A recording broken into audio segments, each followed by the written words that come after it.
Well, let's take a look at Metal Gear Rising. So, the Metal Gear series is a long-running series consisting of several games. And of course, Metal Gear Rising Revengeance is a spin-off of said series that focuses on Raiden.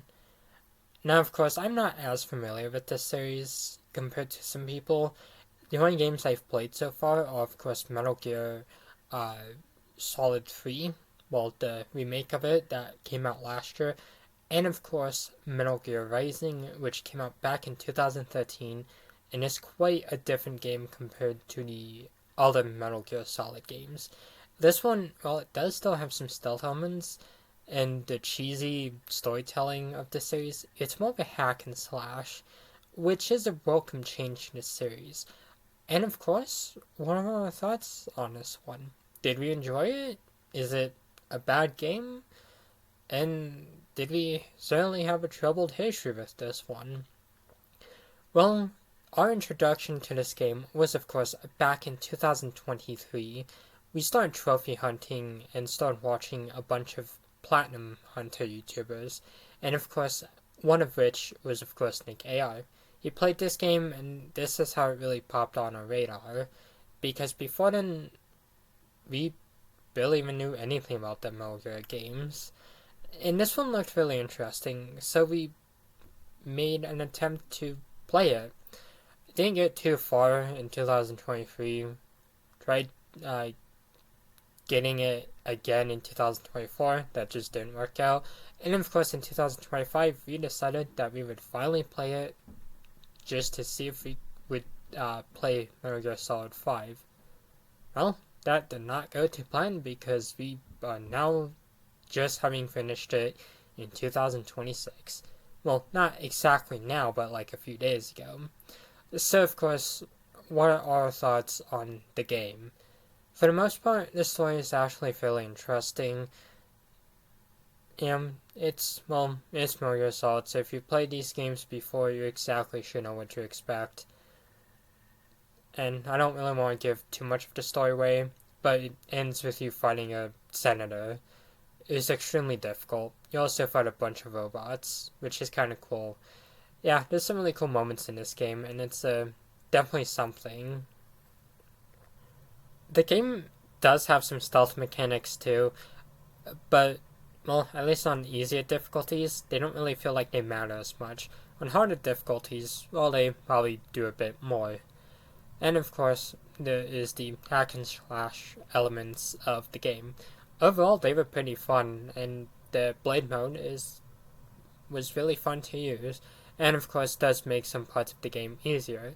The boss battles, for the most part, were generally not as challenging until the Senator Armstrong fight.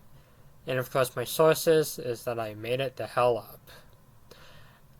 That fight is generally one of the most frustrating parts of the game, and one of the most frustrating parts of any game I've ever been in, well, ever played.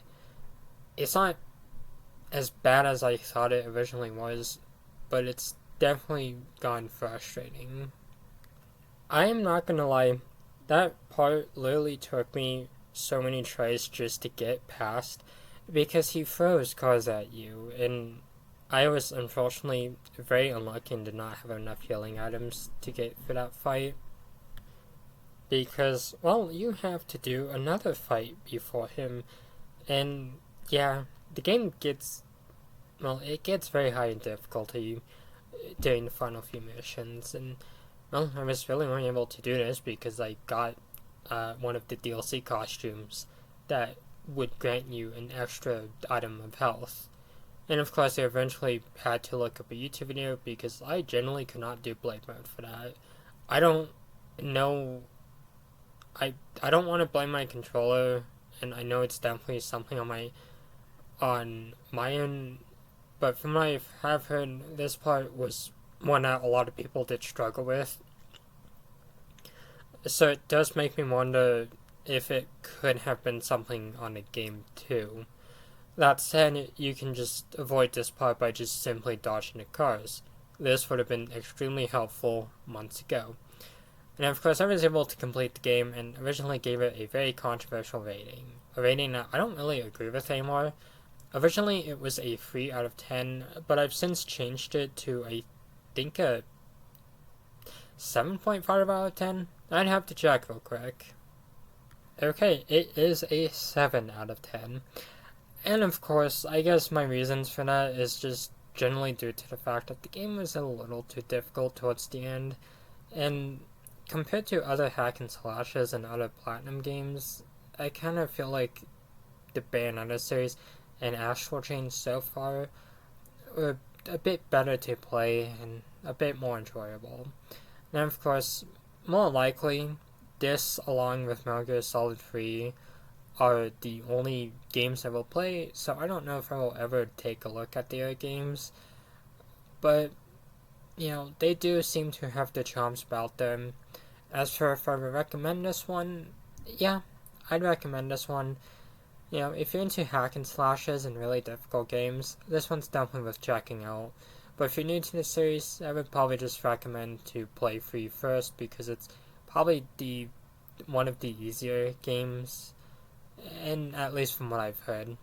But of course, this is all I really have to say about this one. I will of course be back more with other reviews and of course a video on my second channel. So stay tuned for that, and thank you all for watching, and have a wonderful night.